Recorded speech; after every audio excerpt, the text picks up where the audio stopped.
Assalamualaikum warahmatullahi wabarakatuh. Halo guys, kali ini saya akan menceritakan kehidupan saya yang sangat panjang guys ya. Ya, tentunya dari lahir sampai sekarang ini guys. Nanti akan saya ceritakan setapak demi setapak dalam kehidupan saya. Oke guys, langsung saja saya bercerita guys ya. Saya dilahirkan dari keluarga petani. Kebetulan bapak saya itu orang pondokan dan ibu saya kebetulan juga pondokan guys. Waktu itu saya ingat betul ketika waktu saya kecil, ibu saya juga ikut mondok dengan bapak saya. Gitu guys ya. Dan ketika saya berusia 4 tahun guys ya, ketika saya berusia 4 tahun bapak saya meninggal dunia guys ya. Bapak saya meninggal dunia. Kebetulan saya punya adik kandung itu 2 orang, 1 laki-laki dan 1 perempuan. Ketika bapak saya meninggal itu, ibu saya menjadi janda tentunya guys ya, menjadi janda, dan kami hidup dengan sangat sederhana ya. Ibu saya masih muda sekali, punya anak 3, menghidupi anak 3 itu. 3 tahun kemudian guys, ibu saya menjanda selama 3 tahun. Ada seorang perjaka atau bujang yang meminang ibu saya yang secara kebetulan adalah saudara kembar dari bapak saya guys. Saudara kembar dari bapak kandung saya. Tetapi peraingannya sangat berbeda guys. Mohon maaf, sangat berbeda. Bapak saya ya, bapak saya yang kandung itu sangat penyabar. Sementara bapak saya yang bapak tiri, bapak sambung yang notabene adalah kembaran dari bapak kandung saya itu peraingannya sangat luar biasa galaknya. Saya ceritakan saja guys, ketika saya ikut ya bapak tiri saya yang menikahi ibu saya, kemudian dari satu kampung ya, dari satu kampung yang kurang lebih berjarak 60 sampai 80 km lah itu. Ya, pindah kampung. Ketika pindah kampung yang baru itu, ibu saya hidup dengan bapak saya yang baru. Bapak saya yang baru dan saya dengan adik-adik saya itu dibawa dalam keluarga itu, kemudian menempati sebuah rumah ya guys, papan ya, saya ingat betul papan, rumah papan. Dan rumah papan itu pun hanya mondok ya, hanya mondok. Nah, bapak saya itu luar biasa galaknya. Tidak ada satu yang benar dalam hidup anak-anaknya itu. Pokoknya sedikit saja, pokoknya gebuk hidup sedikit salah gebuk, sedikit salah gebuk. Nangis malah tambah digebuk, dijewer, ditendang. Pokoknya kalau sampai berdarah-darah waktu saya masih kecil itu masih satu hal yang cukup wajar pada waktu itu. Nah, itu perbedaan bapak saya dengan bapak tiri saya guys ya. Kemudian ketika saya kelas 2 SD itu ya, saya sudah ingat itu kelas 2 SD itu setiap hari itu pulang sekolah. Kalau kelas 2 SD kan jam 10 itu sudah pulang ya. Nanti jam 11 itu harus mengirim makanan ya, mengirim makanan kepada orang-orang yang kerja di tempat bapak saya, karena bapak tiri itu menggarap ladang yang cukup luas guys ya, cukup luas, walaupun ladang itu hanya menggarap saja. Pada waktu saya masih kecil itu menggarap ladang itu ya gratis, tidak nyewa, tidak apa. Yang penting ada tenaga, kemudian kalau punya uang ya dikerjakan, itu luar biasa. Kemudian bapak saya itu mempunyai pekerja yang sangat banyak. Nah, saya setiap hari itu harus mengantar makanan untuk para pekerja itu, jarak tempuhnya itu ya kurang lebih 5 sampai 7 kilo ya, 5 sampai 7 kilo. Itu. Ya ada sih ladang yang hanya 3 kilo, kalau yang 2 kilo tidak ada, 3 kilo ya, 3 kilo. Kemudian saya itu ingat betul lari, ya lari, membawa makanan itu lari terus itu lari itu. Takut kalau sampai kesiangan, nanti kalau kesiangan mesti dimarah, begitu pulang pasti digebuki ya, oleh bapak tiri saya itu. Nah, kehidupan saya seperti itu guys, sampai akhirnya saya kelas 5 SD ya guys.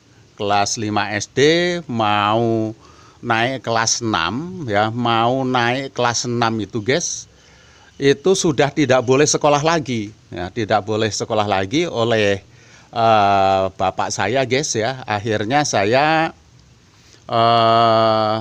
ya tidak sekolah ya, tidak sekolah, tapi diam-diam saya ketemu dengan nenek saya. Kemudian nenek saya ceritakan bahwa saya sudah tidak sekolah lagi. Nenek saya tentunya terharu. Kemudian nenek saya memberikan beberapa ekor ayam guys ya, beberapa ekor ayam untuk dijual ya, untuk biaya sekolah, untuk sampai akhirnya saya lulus SD guys ya. Setelah lulus SD itu saya minta sekolah, tidak boleh guys, tidak boleh oleh orang tua saya, baik itu bapak tiri saya maupun ibu kandung saya ya, karena ibu kandung saya sangat-sangat patuh dengan suami. Maka akhirnya saya juga tidak sekolah guys, walaupun sering sekali saya melihat ibu saya itu menangis ketika saya minta sekolah, itu tidak boleh ya, menangis saja. Nah, cerita berikutnya guys ya, cerita berikutnya sampai akhirnya saya 3 tahun tidak sekolah sama sekali guys ya, tidak sekolah sama sekali. Teman-teman saya satu kelas waktu di SD itu ya, itu sudah lulus SMP. Kemudian saya keluar dari rumah orang tua saya guys ya, saya keluar dari rumah orang tua saya minta doa restu kepada ibu saya, dan akhirnya saya membuat rumah, yaitu alhamdulillah guys ya, membuat rumah. Dan pertama kali saya mondok ya, mondok itu di kebun kelapa, begitu di bawahnya itu di kebun kelapa itu saya mendirikan rumah tiang 4 guys ya, tiang 4, tiangnya 4 ya, kayu buletan itu tiang 4. Kemudian atapnya rumbia atau welit ya, dalam bahasa Jawa itu ya, welit. Kemudian dindingnya juga welit guys. Dindingnya juga welit ya, dindingnya juga welit. Nah, dari situ saya memulai kehidupan baru guys ya, dari situ saya memulai kehidupan baru. Kemudian saya masuk sekolah di Sanawiyah guys. Nah, mulai teman-teman saya waktu SD itu sudah lulus SMP, saya baru masuk SMP tentunya begitu guys ya, masuk SMP. Kemudian kebetulan pada waktu itu saya masuk di Sanawiyah. 2 tahun kemudian saya di Sanawiyah guys ya, mencari biaya sendiri, cari makan sendiri dan sebagainya, pokoknya begitu guys ya. Akhirnya saya naik kelas 3. Nah, saya ingat betul pada waktu itu kalau dari Sanawiyah masuk ke SMA tidak boleh guys. Nah, tetapi dari Sanawiyah pindah ke SMP boleh. Hanya dari SMP yang bisa masuk di SMA. Maka saya keluar dari Sanawiyah, masuk atau pindah ke SMP guys ya.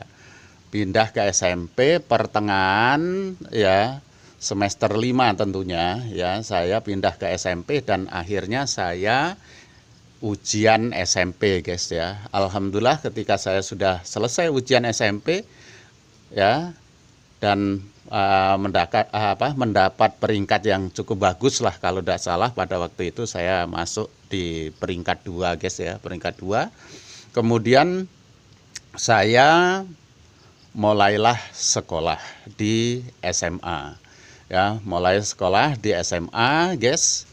Nah, ketika saya di SMA itu ya, sekolah di SMA itu juga cari biaya sendiri, cari makan sendiri, pokoknya begitu. Tetapi alhamdulillah ya, alhamdulillah saya sudah ketika di SMA itu sudah mulai bisa apa ya, bekerja, kemudian memulai ternak ayam, kemudian juga saya menggarap ladang gitu guys ya. Itu walaupun saya menyambi ya, sekolah juga menggarap ladang, beternak ayam begitu guys ya. Tapi bisa untuk mencukupi kehidupan dan bisa untuk mencukupi sekolah saya guys ya. Sekolah saya. Nah, akhirnya saya pada waktu itu masuk di kelas 1 SMA, dan ketika kelas 2 ada penjurusan, saya mengambil jurusan IPA guys ya, mengambil jurusan IPA. Alhamdulillah guys, ketika SMA itu saya sudah bisa ya memberikan satu pembelajaran kepada teman-teman satu kelas, kemudian saya juga memberikan pembelajaran kepada anak-anak SMP, kemudian juga memberikan pembelajaran kepada anak-anak SD. Nah, itu walaupun pada waktu itu istilahnya ada les, tapi saya hanya mengajari saja, tidak ada bayaran sama sekali dengan teman-teman atau adik-adik di SD maupun di SMP. Dan ketika ada beberapa guru yang tidak masuk sekolah pada waktu itu, saya diminta oleh teman-teman untuk mengajar di kelas itu. Jadi sudah terbiasa guys ya, mulai kelas 1 SMA sudah terbiasa seperti itu. Sehingga terjadi belajar bersama ya, belajar bersama tetapi seolah-olah saya yang menjadi gurunya itu. Nah, dari situ kemudian kelah ya cerita berikutnya begitu ya, saya lulus SMA guys ya, lulus SMA dengan predikat ya yang cukup bagus pada waktu itu, sekali lagi pada urutan kedua di kelas itu guys ya, di kelas itu. Kemudian setelah itu saya sudah apa ya, sudah tidak punya apa-apa kecuali pada waktu itu saya ingat beberapa ekor ayam, kemudian sudah saya jual, kemudian saya nekat betul guys, saya nekat betul untuk masuk ke perguruan tinggi.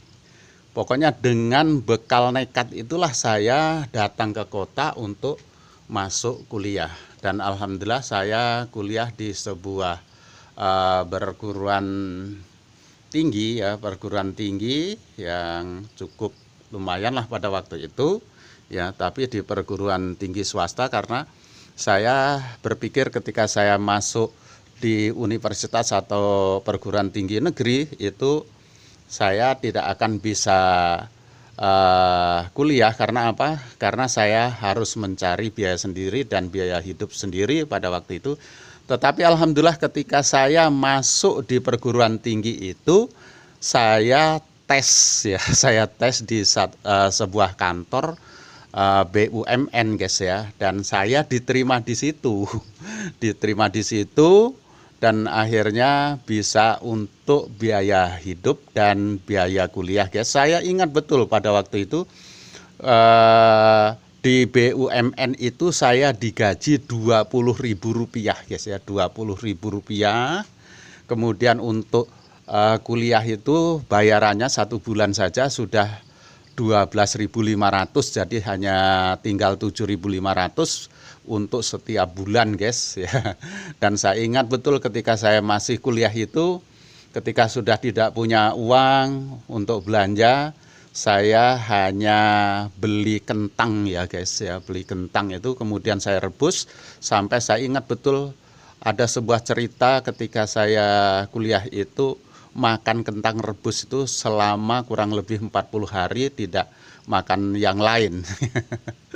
Pernah terjadi seperti itu, tapi alhamdulillah guys ya, saya bisa kuliah. Kemudian ya singkat ceritanya lah guys ya, singkat ceritanya sajalah begitu, bahwa saya bisa lulus kuliah. Nah, saya lulus kuliah itu jurusan Bahasa dan Sastra Indonesia ya, Bahasa dan Sastra Indonesia. Kemudian saya ingat ketika itu saya baru habis wisuda ya. Habis wisuda itu tanggal 10 ya, tanggal 10 Oktober. 10 Oktober. Nah, kemudian tanggal oh bukan. Tanggal 8 Oktober, mohon maaf, tanggal 8 Oktober, dan waktu itu 10 hari kemudian itu ada tes CPNS guys ya. Tes CPNS, kemudian saya bisa lulus CPNS 1 Maret 91 guys ya. Saya sudah mulai bekerja sebagai PNS di sebuah SMA negeri terfavorit pada waktu itu di kabupaten kami. Nah, akhirnya saya menjadi guru guys ya, menjadi guru. Tahun 1991 itu mulai dari 1 Maret 91 saya menjadi guru, dan saya terus mendapat sebuah pengalaman yang sangat luar biasa ya, sangat luar biasa. Pada waktu itu ya tahun 92 saya harus menghadapi kurikulum 94 ya. Jadi kurikulum 94 itu sudah dikenalkan pada tahun 1992, dan saya pada waktu itu dikirim oleh Bapak Kepala Sekolah untuk mengikuti pelatihan-pelatihan atau penataran-penataran menjelang atau menyongsong kurikulum 94, dan akhirnya saya masih muda sebenarnya, masih muda ya, umur 25 lah ya, umur 26 karena jadi pegawai negeri 26 saya itu guys ya, 92 itu sudah diminta oleh teman-teman itu sebagai model pembelajaran menyongsong kurikulum 94, dan pada waktu itu ada seminar nasional yang dihadiri langsung oleh Bapak Taufik Ismail sebagai sastrawan Indonesia ya, sastrawan nasional Indonesia tentunya, dan ada beberapa narasumber dari Jakarta pada waktu itu ke provinsi kami ya, provinsi kami di Lampung ya. Itu saya sudah menjadi model ya, pesertanya kurang lebih pada waktu itu 700 orang, dan saya sudah menjadi model. Jadi guru baru 1 tahun saya sudah menjadi model untuk menyongsong kurikulum 94 ya. Jadi beberapa kali juga saya diminta untuk datang ke beberapa sekolah untuk menyampaikan materi kurikulum 94, metodenya demikian dan seterusnya. Itu unik ya, anak masih muda sudah diminta untuk memberikan materi kemana-mana pada waktu itu. Tetapi ada sosok yang istilahnya sosok yang sangat saya idolai pada waktu itu adalah dosen saya kebetulan, tapi guru SMA. Nah, itu beliau sebagai tutor provinsi dan saya di bawah bimbingan beliau, jadi saya bisa berkarir seperti itu, dan akhirnya saya itu langsung menjadi model pada tahun 1992. Nah, kemudian ketika saya 94 harus dipindahkan ke sekolah lain yang lebih jauh ya, lebih jauh dari rumah saya.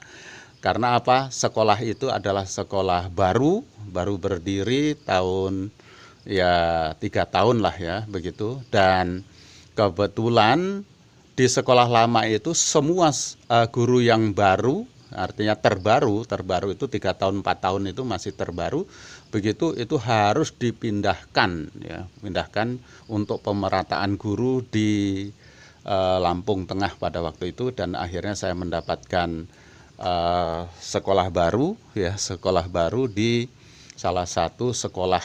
Tapi sekolah itu walaupun sekolah baru akhirnya bagus ya, menjadi sekolah yang sangat bagus. Akhirnya sekolah yang saya tempati pada waktu itu nomor 1 kabupaten, bahkan pernah menduduki satu peringkat yang luar biasa di provinsi. Tetapi waktu asik-asiknya jadi guru di situ, saya harus dipindahkan ya ke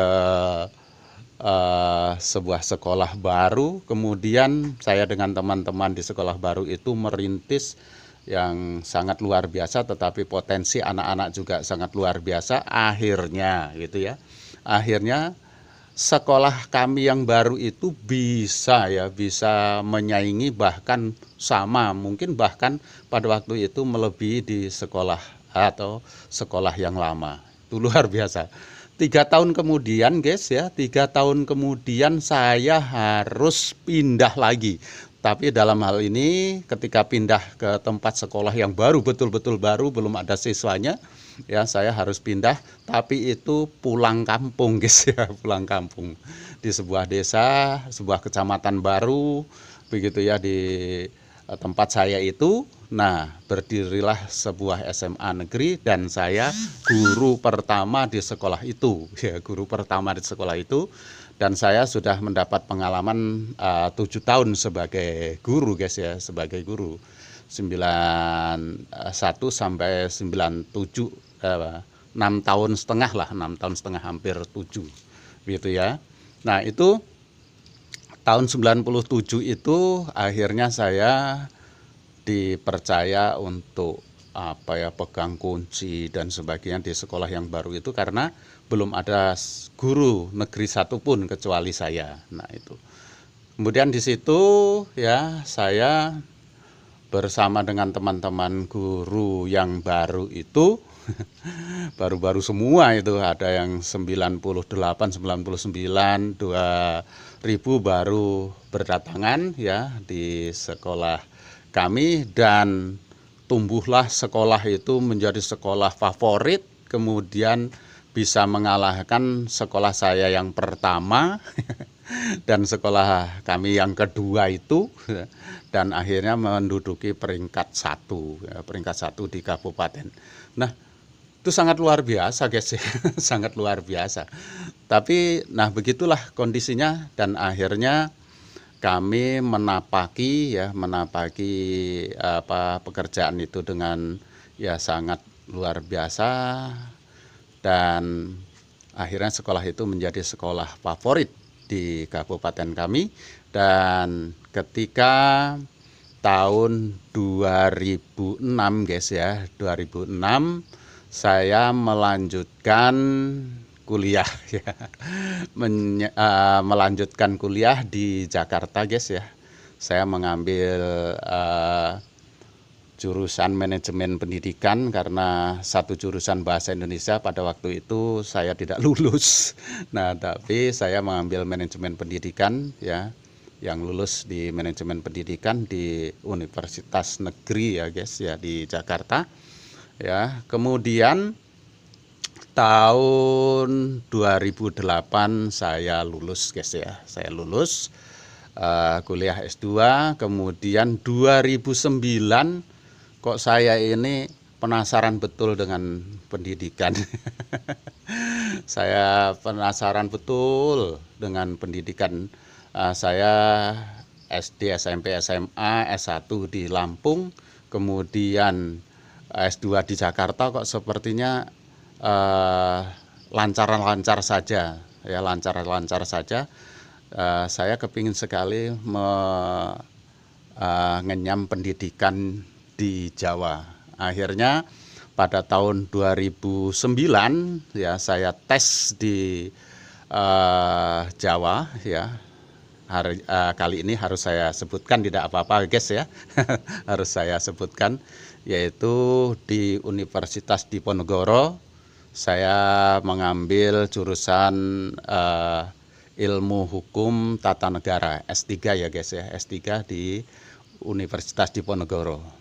Sampai akhirnya 1 tahun kemudian saya selesai teori ya, selesai teori, kemudian saya sudah menapaki beberapa ujian, tapi pada ujian terakhir itu yaitu ujian tertutup, yang terakhir ujian terbuka, jadi tertutup dan terbuka itu alhamdulillah sampai sekarang belum selesai. Karena apa guys, pada waktu itu bersamaan anak-anak saya harus menyelesaikan S2 dua-duanya. Jadi saya harus mengalah karena cari biaya sendiri guys ya, harus mencari biaya sendiri. Akhirnya saya harus mengalah, alangkah egoisnya ketika saya menyelesaikan S3 tetapi anak-anak saya tidak lulus S2. Akhirnya saya mengalah dan sampai sekarang kebetulan belum selesai. Tapi setidaknya saya sudah pernah kuliah di S3 dan mendapatkan ilmu yang sangat luar biasa. Itu bisa bertemu dengan para profesor yang sangat luar biasa, diantaranya adalah Profesor Dr. Mahfud MD, kemudian ada Profesor Dr. Arif Hidayat, Profesor Dr. Muladi, banyak sekali ada Profesor Dr. Suteki, kemudian Profesor Dr. Barda, Profesor Dr. Esmi, ya, kemudian ada juga Begawan Hukum Indonesia Profesor Sacipto Raharjo. Itu kami bertemu 2 kali, tapi yang ketiga kali beliau harus berpulang ke Rahmatullah, dan ketika kuliah beliau yang ketiga itu justru kami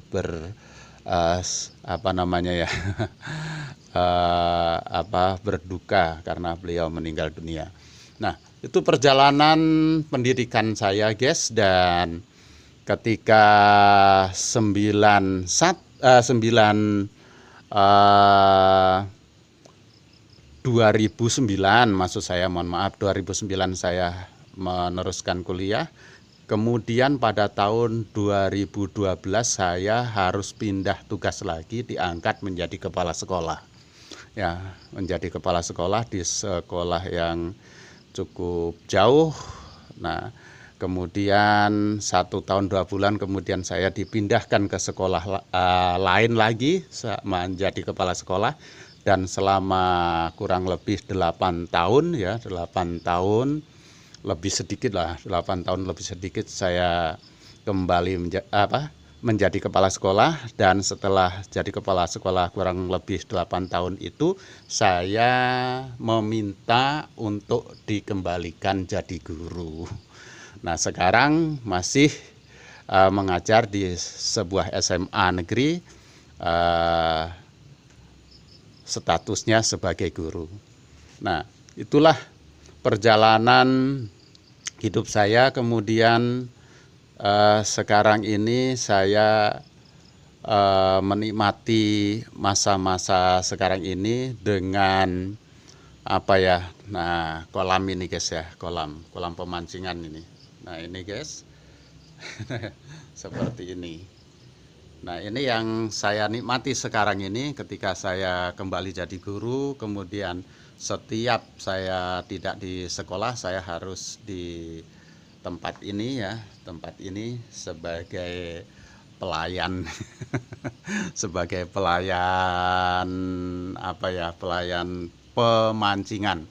Tentunya pemancingan ini adalah milik sendiri ya, milik sendiri yang saya beli dengan harga 14 juta pada tahun 2006, jauh sebelum saya jadi kepala sekolah itu. Kemudian saya buat untuk budidaya ikan, dan sekarang untuk pemancingan. Nah, ini sekali lagi saya kembali jadi guru ya di sebuah SMA negeri, dan saya sangat menikmati sekarang ini ya sebagai kalau dalam video yang lain sebagai pelayan pemancingan ya. Tapi sekali lagi itu tidak membuat saya turun mental, tetapi inilah ya kehidupan yang harus saya jalani. Dan alhamdulillah bersamaan dengan itu saya menikmati, sangat-sangat menikmatinya, sehingga tidak ada satu masalah ketika saya harus mengantar kopi, mengantar atau membuat mie instan untuk para pemancing. Itu bagi saya ini adalah satu pekerjaan yang harus saya tekuni begitu, karena di akhir-akhir masa sekarang ini kebetulan saya mohon maaf secara ekonomi berantakan secara ekonomi berantakan, tetapi saya masih punya semangat untuk tetap bertahan. Dan saya sekali lagi menikmati kehidupan sekarang ini. Ya, mungkin itu dulu teman-teman yang bisa saya ceritakan dari tempat ini. Mudah-mudahan bisa menginspirasi teman-teman sekalian betapa semangatnya saya dari kecil sampai sekarang, ketika pernah juga di atas kemudian sekarang di bawah, tapi saya tidak pernah merasa mental saya hancur, tapi tetap saja saya sudah terbiasa dengan hidup berjalan kaki, bepergian berjalan kaki, memakai sepeda, memakai motor. Oh iya, satu hal lagi saja ya. Mohon maaf betul dengan teman-teman kalau ini salah, tapi ini harus saya sampaikan. Ada sebuah cerita dalam kehidupan saya, dalam tugas saya.